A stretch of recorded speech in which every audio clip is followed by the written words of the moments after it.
Okay, so today I'm going to be talking about the Israeli settlements in Palestine.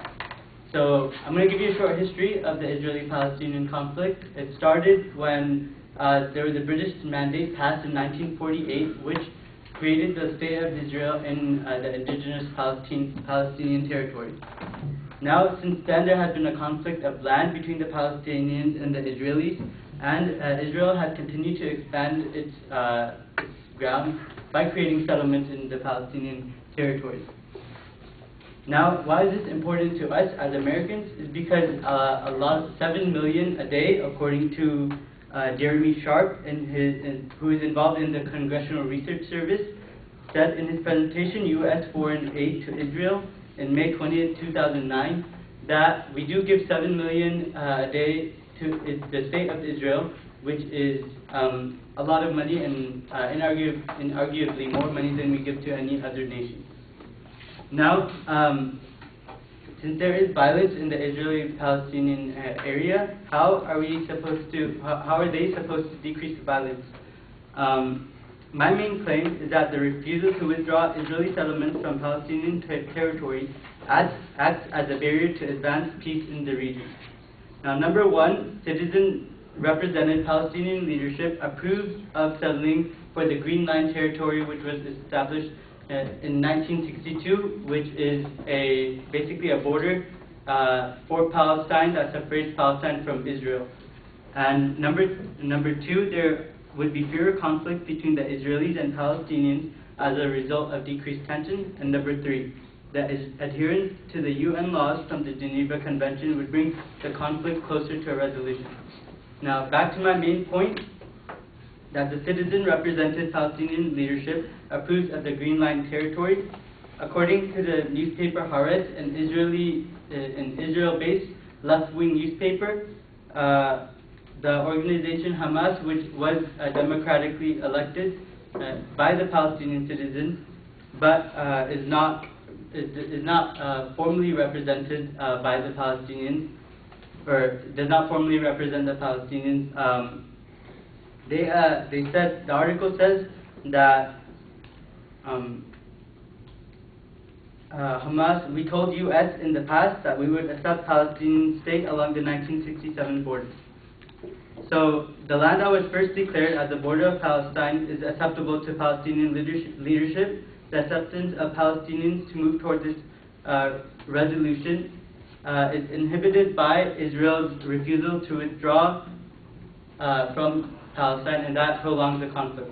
Currently, there is a freeze going on in the settlements, and Israel is not stopping the establishment of settlements. I'll continue with that later.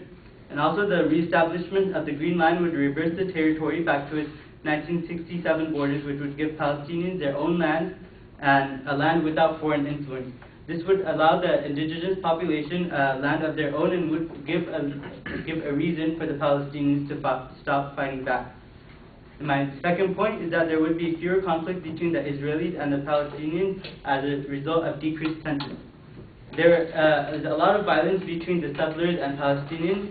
According to A Voice from Palestine, which is an online blog that records the violence between the settlers and Israelis, there have been 14 conflicts in 2010 alone and 11 deaths as a result of tension between the settlers and the Palestinians. And secondly, the Palestinians are not allowed into the Palestinian territory where settlements are formed. This restricts them from accessing their previous environment and creates further tension between the Israel and Palestinian groups. And my third point is that the adherence to the UN laws from the Geneva Convention, Article 49, Paragraph 6, from the Geneva Convention in 1956 by the United Nations states that this is a summary, that no state can occupy another country's land.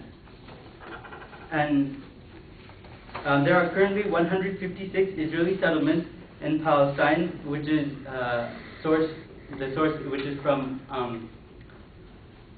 peacenow.org, which is a Jewish-based organization.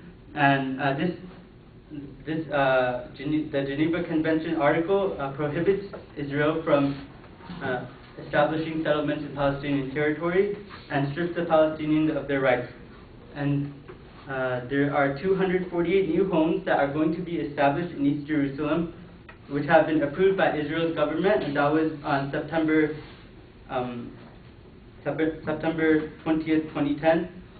And this strengthens the reason that the future establishment of settlements undermines the cause for a safe two-state solution. I hope this is just one solution to the problem. There are, of course, many other reasons for the conflict, but this is just one maybe short-term solution to the problem that could advance peace in the area.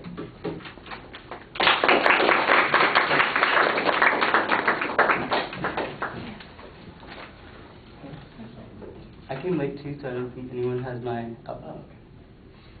You didn't give me two outlines? I gave you one. Oh, you came in late. Yeah. So who did not get an outline yet to respond to? Could you pass that over there, please?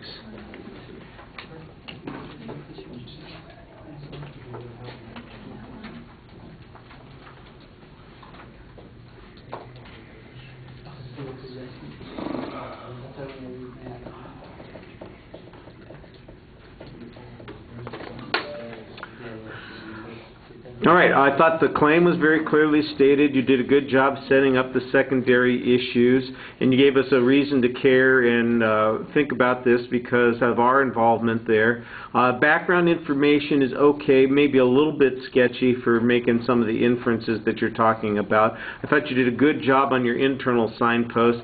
The evidence on the first and second points needs to be a little bit more convincing. The links to causality, I think, are mostly assumed.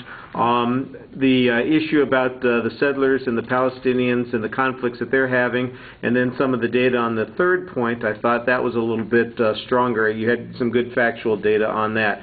So I think you're making some pretty big inferences. And it sounds right at the end like you're acknowledging that there are some other causality issues that are going on here, but that this plays a part. So you might be modifying your claim here at the end rather than at the beginning and giving us a more realistic claim. I think that recognizes it, but it seems to be a little bit later in the process than would make the most sense. All right, thank you.